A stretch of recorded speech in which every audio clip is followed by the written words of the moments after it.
ఎంతమంది అండి ఆరోగ్యంగా ఉన్నప్పుడే యాక్సిడెంట్లో మరణించిన వారు, యవ్వన కాలంలోనే భయంకరమైన మరణానికి గురైన వారు, ఎంతమంది వారి జీవితాల్లో చూస్తుండగానే ధనవంతులు దరిద్రులైపోయిన వారు, లక్షాధికారులు భిక్షాధికారులు అయిన వారు ఎంతమంది ఉన్నారో తెలుసా మీకు?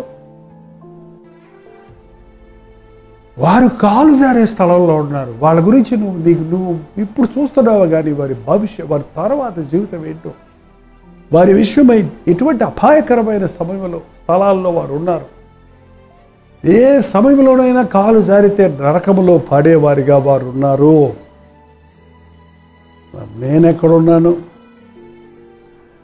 నేను అనవసరంగా వారి మీద మత్సరపడ్డాను, వారి విషయమై నేను వ్యాకులపడ్డాను, తెలివిలేని పశువులాగా ప్రవర్తించాను. నీ సన్నిధిలో నాయనా నేను మృగములాగా ప్రవర్తించాను, క్షమించయ్యా.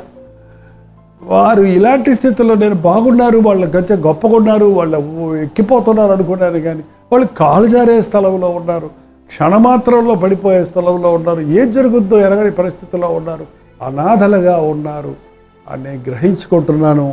అయితే మరి నేను ఎక్కడున్నాను? 23వ వచనం, అయినను నేను ఎల్లప్పుడూ నీ వద్ద ఉన్నాను. హల్లెలూయా. నువ్వు దరిద్రుడివో ధనవంతుడివో కానీ ప్రభువును ప్రేమించే వ్యక్తివైతే నువ్వు ఎక్కడున్నావు? ఆయన పక్కనే ఉన్నావు. నేను ఎల్లప్పుడూ నీ వద్ద ఉన్నాను. నా కుడి చేయి నువ్వు పట్టుకొని ఉన్నావు, నా చేయి పట్టుకొని ఉన్నావు. నేను పడకుండా కాపాడటానికి, పడితే లేవనెత్తటానికి. నీతో నేనున్నాను. నా చెయ్యి నీవు పట్టుకొని ఉన్నావు. నీ ఆలోచన చేత నన్ను నడిపిస్తున్నావు, నా ఇష్టమైనటువంటి రీతిగా కాక, నాకు బాగుందనుకునే మార్గంలో కాక, నీ ఆలోచనలలో, నీ మార్గాల్లో నడిపిస్తున్నావు. తరువాత మహిమలో నీవు నన్ను చేర్చుకుంటావు, నీ రాజ్యానికి నన్ను చేర్చుకుంటావు. ఈ లోకంలో మేడలు మిద్దెలేంటండి, బంగారు వీధులలో మనం నడుస్తామని ఆయన మన కొరకు భవంతులను, మ్యాన్షన్స్ను సిద్ధపరిచాడని, యుగ యుగములు తరతరములు ఆయన రాజ్యములో చేర్చుకున్నట్టుకు ఆయన మన చెయ్యి పట్టుకొని నడిపిస్తున్నాడని గుర్తించాలి. ఆ ధనవంతుడికి ఎన్నో ఉన్నాయి, కానీ ప్రభు లేడు కాబట్టి మరణించినప్పుడు పాతాళంలో కళ్ళు తెరిచాడు. ఆ లాజరుకు ఏమీ లేదు, కానీ మనస్సాక్షిని కాపాడుకున్నాడు, దేవుని యందు విశ్వాసం ఉంచాడు కనుక అబ్రహాము రొమ్మున కూర్చున్నాడు, దేవుని రాజ్య వారసుడయ్యాడు. ఈ లోకంలో దుర్జనులను చూచి, పాపులను చూచి, అయ్యో నేను అప్పుడే మారాను, నేను కూడా అలా తాగాల్సిందే, నేను కూడా తిరగాల్సిందే, నేను కూడా అలాగా ఉండి గొప్పవాడిని అవ్వాల్సిందే అనే ఆలోచనలు ఎప్పుడూ రానివ్వకండి. నువ్వు గొప్ప రక్షణ పొందావు, రక్షించబడటమే గొప్ప భాగ్యం. ఇంతకు మించిన ధన్యత, ఇంతకు మించిన భాగ్యం మరొకటి లేదు. ప్రభువుని స్తుతిద్దాం. మన కళ్ళ ముందే నాశనానికి పోతున్న వారి కొరకు ప్రార్థిద్దాం.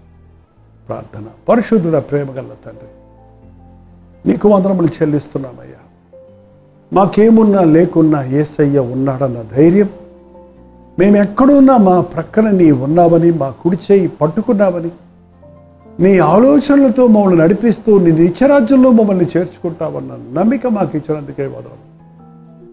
ఈ లోకము దాని ఆశ గతించిపోతుండగా భూ సంబంధమైన వాటి మీద కాక పైనున్న వాటి మీద మా మనసు పెట్టుటకు, త్వరలో రారాజుగా రాబోతున్న నీ రాకడ కొరకు ఎదురు చూచి, నీ వచ్చినప్పుడు నీతో పాటు నీ రాజ్య వారసులుగా నిరంతరము జీవించే భాగ్యం మా ఒక్కొక్కరికి అనుగ్రహించమని క్రీస్తు నామములో అడుగుచున్నాను తండ్రి. ఆమేన్. తండ్రి అయిన దేవుని యొక్క ప్రేమయు, కుమారుడైన క్రీస్తు యొక్క కృపయు, ఆదరణకర్త అయిన పరిశుద్ధాత్మ యొక్క సహవాసం కుడి వచ్చిన మనందరికీ ఇప్పుడు సదాకాలం తోడైండును గాక.